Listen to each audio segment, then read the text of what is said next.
Welcome to Needle Felted Eyes. In this series of tutorials, I'll show you how to needle felt animal eyes that are realistic, detailed and full of expression. So this is part one for dog eyes. So maybe you're making a dog at the moment and you're not sure where on earth to start with the eyes, or maybe you're having trouble getting those eyes to look realistic. Well, you're in the right place. Before we get stuck into the tutorial, I'd like to mention Heidi Feathers, who are kindly sponsoring this video. I absolutely love this company. They are a friendly, dedicated felting shop with all the woolen tools you'll need for your needle felted animals. They have the largest range of felting needles in the UK, and what really stands out to me is the high quality of their supplies and excellent customer service. So do check out their website today at heidifeathers.com. First off, it's really important to do a quick study of real dog eyes before getting out your wool and making them. This may be an excuse to look at cute puppy eyes as well, but really I would like to encourage you not to skip over these bits, because these are the technical bits to show you parts of the eye, how to position the eye colour and that kind of thing. So we're going to start off with eye size and position. If you compare dogs to us, the eyes are fairly front-facing, but they're not quite as front-facing, they're more to the side. So if we look at the husky here, you'll see that the eyes are slanted back slightly from the muzzle. Size and position can depend on the breed, so for the dog on the left, the eyes are smaller, set back in the socket, and on the right, the eyes seem larger and protrude from the head.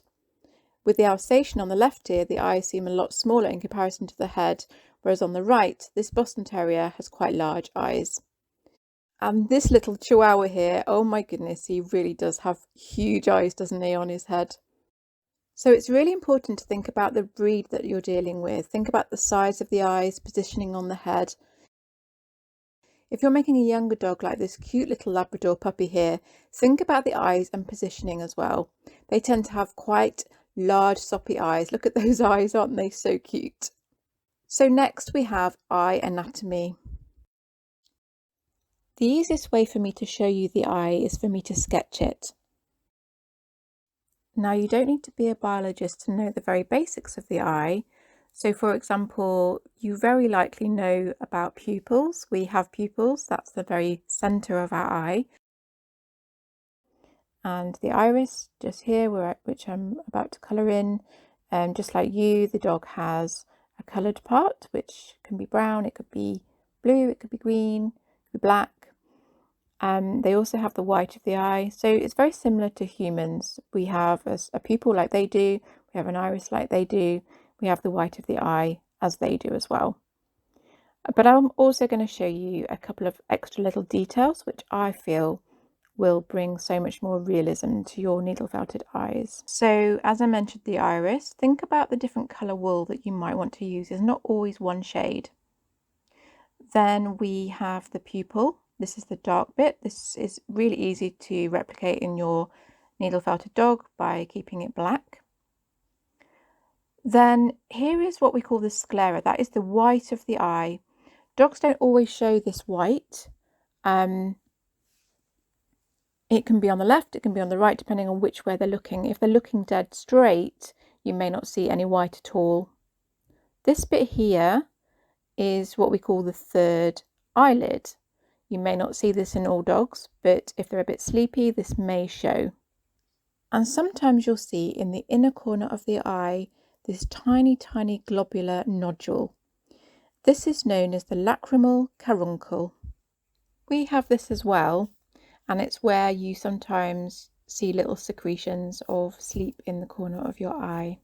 As well as the main structure of the eye, I've also included the outer parts where you've got the eyelids. So you've got the top eyelid or upper eyelid, and then you've also got the lower eyelid.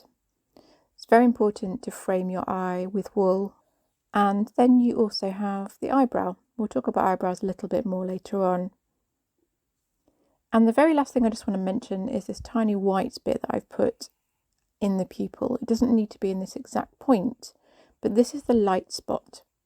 And this is how you can show that your eye is 3D. So it shows a little light spot, a reflection of where light would be hitting the eye. Moving on then to eye colours. This will enable you to choose the right colour wool. So with the black Labrador here, we have an orangey kind of hazel colour eye, and this little cutie has green eyes. And the stunning collie has blue eyes. Most dogs you'll see have chocolatey brown eyes, and you'll notice the different shades in there as well. And there are some that may even have different colour eyes, like this gorgeous dog here. When I made Schubert the Sheltie, he had very dark eyes, so I had to be very careful about creating the illusion of a light reflection, but also to outline the eyes in lighter colours to accentuate them.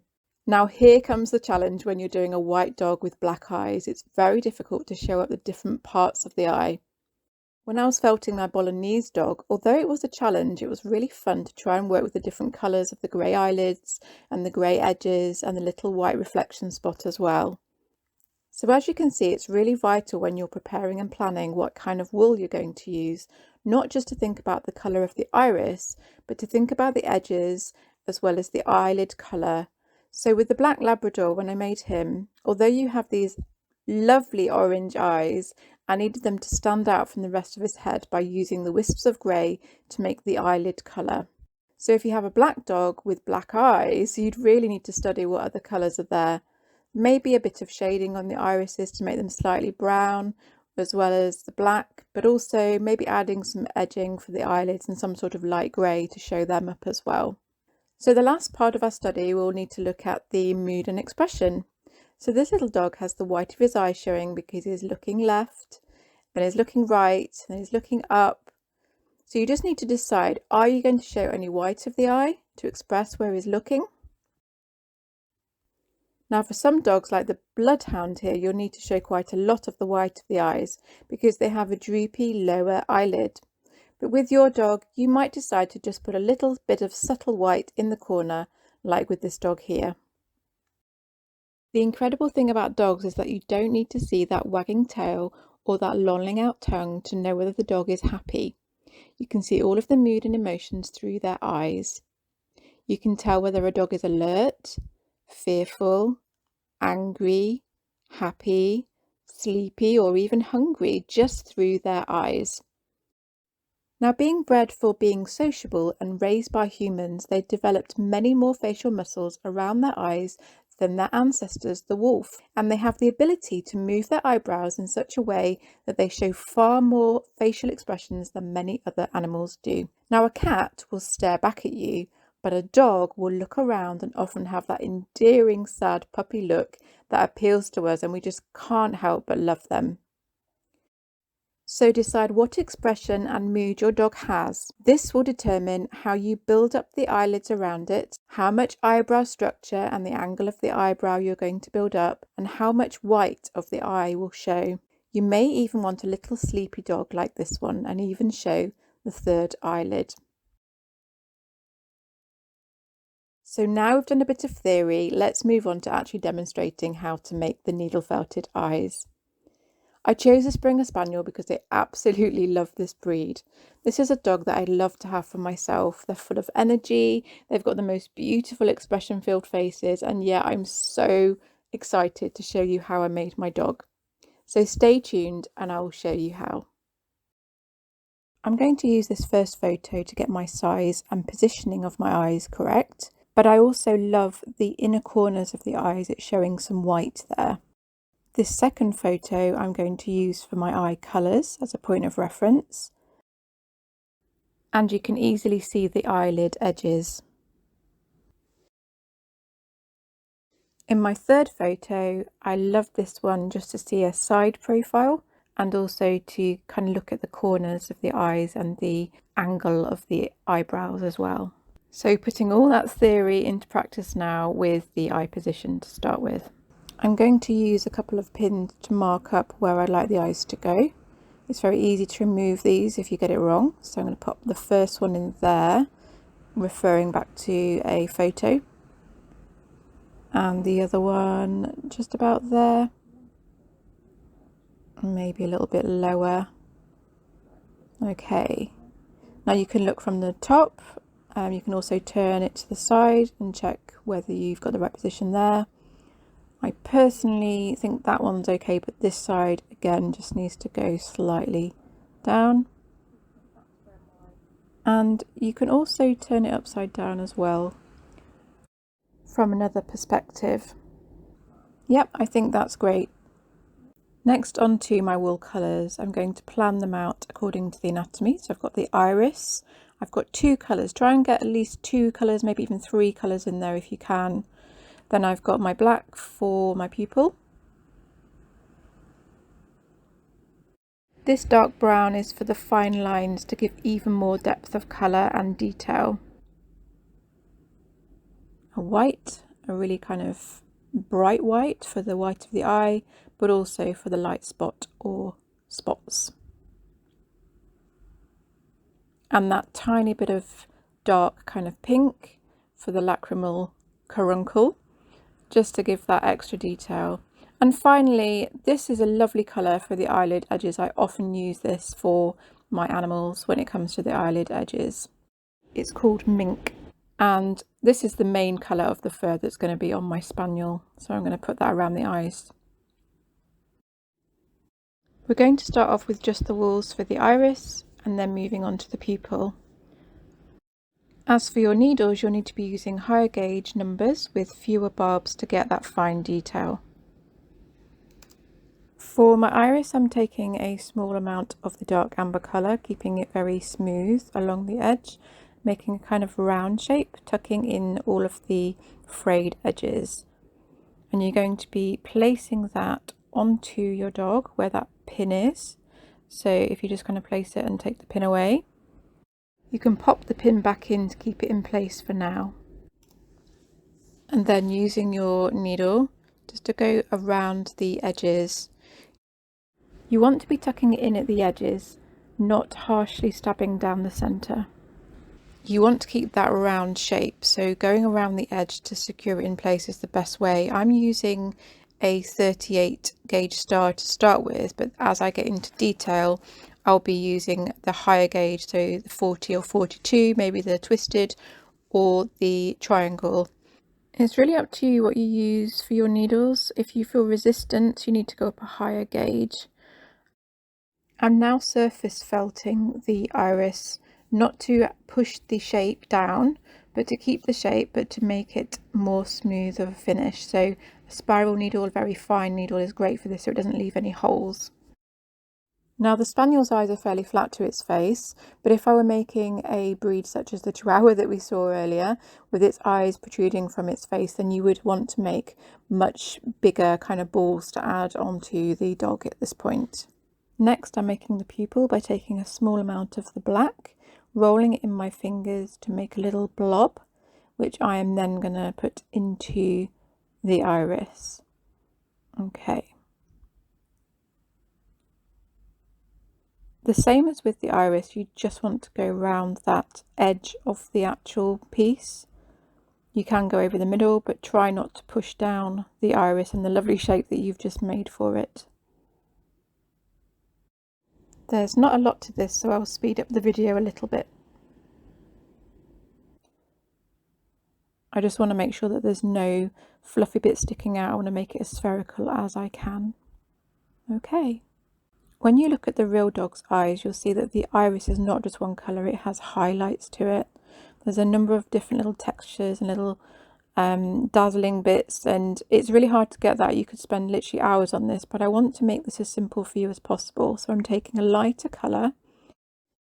Now you only need the tiniest wisp of wool at a time. You are layering piece by piece until you get the colour that you need.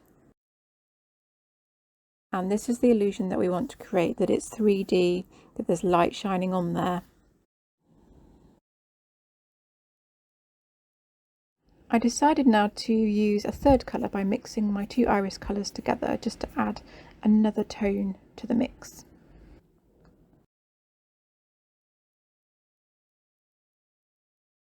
You can use your needle to very carefully spread out the fibres to get the right amount of covering of colour that you like before then stabbing into place. I'm now going to add some wispy highlights to the top part of the iris.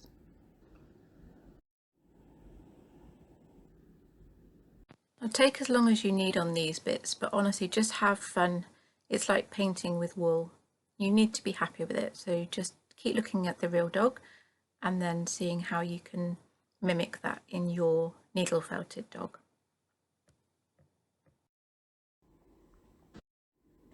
You might want to give it a little snip with your scissors once in a while if there's any stray fibres. So next I bring back my dark brown wool for the edges around the iris there, and also the white for the white of the eye and the light reflection spots, the pink for the lacrimal caruncle, and finally the lovely mink colour for the edges of the eyelids. So take a very tiny bit of the dark brown and we're going to make the dark line that goes around the iris. We're going to twist with the fingers just to get it as thin as possible to create a nice long thin piece,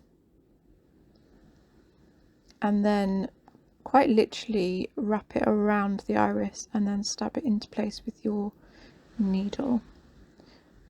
This really defines the iris and makes it really pop out. You'll find that this detail really makes a difference. Try to keep it as round as you can, although bear in mind that once we add lots of the other bits like the eyelid over the top, you won't see so much of the round shape. After I've added this dark line around the eye, I'm actually going to carry on and complete this whole eye. Now, if you're following this, I would suggest at this point to go to your other eye and do exactly the same at this point. If you're a beginner, you may even want to have done a little bit of the iris, then do the iris in the other eye, add the pupil on one eye, and go to the other eye and add the pupil. It's just to make sure that you get it exactly right as you go. I wanted to show you the full process from start to finish for an entire eye. Don't be afraid to use your fingers to manipulate the wool into shape as well if you need to.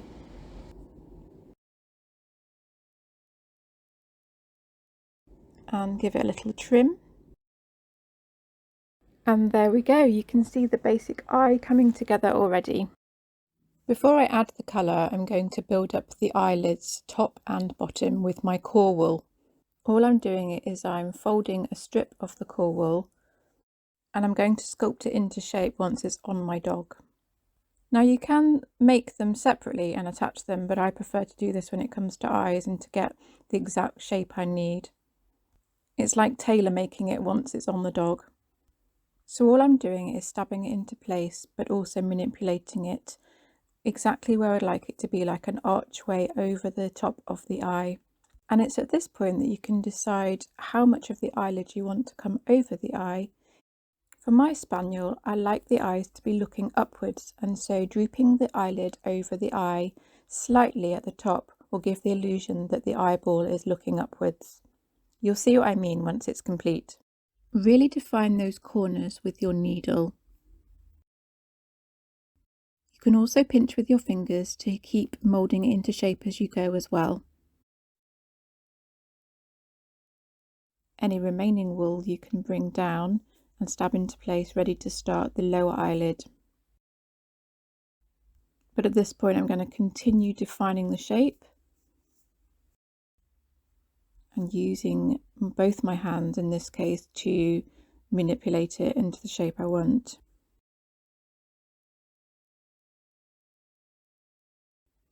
In the same way, I'm adding some more wool to create that lower lid, stabbing it into place and basically sculpting it to where I'd like it to be. I don't want to cover the eye and I don't want it to be too far away from the eye. It's just creating that lovely edge. Keep looking at your photos to make sure that you get the right shape as well. If you only want the dog to be showing just its iris and not any kind of white of the eye, you won't need to leave any gaps in between the iris and your layers of wool. But in my case, I'm going to be adding in some white of the eye as well. I'm going to add another layer of the core wool. I feel like the structure needs to be a lot thicker underneath the eye. If I'm looking at my photo, the spaniel has quite a thick lower eyelid. I'm going to proper speed up this last bit because all I'm really doing is carrying on defining, and especially that corner of the eye to get it really kind of dipping in. And look from the side as well, make sure you're looking at all angles to get the exact shape that you need. So next I'm going to be adding some colour, that lovely mink kind of colour, to my eyelid edges. So preparing my wool, getting it a thin layer and adding that right to the edge of both the lower eyelid and also the upper eyelid. A bit like earlier when I was showing you the fine lines to go around the iris, this is now going along the edge of the eyelid, both top and bottom, again using your fingers if you need to. Follow that lovely sculpted edge that you've made, but make sure that you also take it into the defined inner corner of the eye that you've so wonderfully sculpted as well.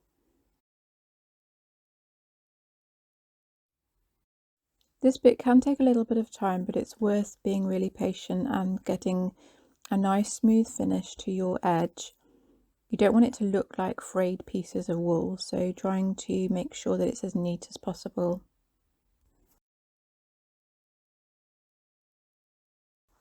And trim any stray fibres. I'm going to build up some more wool above the upper eyelid to create the eyebrow structure. Again, I'm going to layer some core wool to build it up. Now remember, it's the eyebrows that can create that expression in your dog and the kind of emotion that it has. Now my spaniel's eyes are going to be looking up and with those kind of sad puppy look, so I don't want the eyebrows to be too high up. I'm actually going to keep them fairly close to where the eyelids are. Now I have my eyelid and eyebrow structure in place, I'm going to add the tiny whites of the eyes. And if you remember this first picture, I absolutely love the way the whites of the eyes are in the very inner corners. So I'm popping a tiny bit of white into the corner and stabbing it into place. Wherever you put the white, you don't want it to be detached from the rest of the eye as just a mere blob in the corner. You want to make it go around the shape of the iris. So whether this is a white part of the eye or whether you're making the third eyelid, you'll just need to make it go into like a half moon shape so that it fits nicely around the round shape of the iris. Next, for the lacrimal caruncle, I'm taking the tiniest wisp of the dark pink and then rolling it into my fingers into a little tiny seed shape. It's the tiniest thing ever, but it's all about the detail here. So I've popped it into that inner corner of the eye and very carefully stabbing it into place. To accentuate that corner even more, I'm adding a tiny bit of the dark brown to form a line between the lacrimal caruncle and the mink colour of the eyelid edge. I'm going to now add the light reflection spot as a final touch to my eye. Now for a simple eye, you can just put a little dot into, for example, the pupil. It does not need to be spherical. It could be a square, it could be a speck, but whatever you do, you'll need to do exactly the same on the other eye. I've added only one spot at this stage, but watch at the end of the video and you'll see that I added a second one. It just felt like it needed one. I'll start adding some colour so you can see what the eye looks like once it's got its fur around it.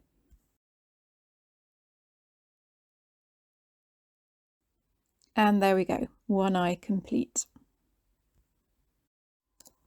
And here I have finished both of his eyes. For me, the eyes are the most favourite part. It's so worth spending that time on the eyes to get that feeling of satisfaction, because when you've created those eyes, you feel that is the moment your animal is complete. And when they look back at you, they almost become alive. They're like the windows to the soul and give character to your animal. You really can get realism just with wool. Zoomed in, you can see that second light reflection speck, and I've positioned that speck the same on the other eye, Note that it's not a mirror image, it needs to be the same position. I really encourage you to have a go at making your own needle felted dog eyes. Next in this series will be cat's eyes for those cat lovers out there.